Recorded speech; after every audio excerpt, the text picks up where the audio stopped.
para mainis lalo ang mga iinggit sa'yo. Unang-una, kapag nasalubong mo sila, ngitian mo lang. Pangalawa, kapag sinisiraan ka nila, ngitian mo lang din. Pangatlo, kapag pinariringgan ka nila, ngitian mo lang. Diba? Pang-apat, kapag chinichismis ka sa iba, ngitian mo lang. At higit sa lahat, kapag harap-harapan ka ng hinuhusgahan, ngitian mo lang din. May mga tao talaga na ayaw ka nilang makitang masaya.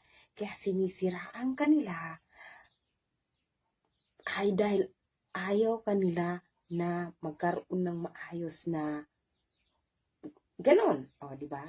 Sinisiraan ka nila. Pero ang masaklap doon, hindi ka affected. Kaya naiinis sila ang mga tao kasing may inggit sa katawan. Kahit pakitaan mo pa sila at gawan mo ng kabutihan, sisiraan ka pa rin yan.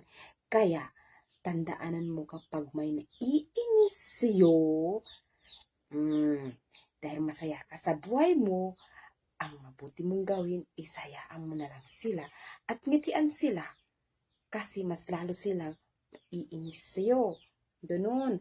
Hayaan mo sila. Kahit anong sabihin nila sa'yo, ngitian mo lang. Ngiti lang.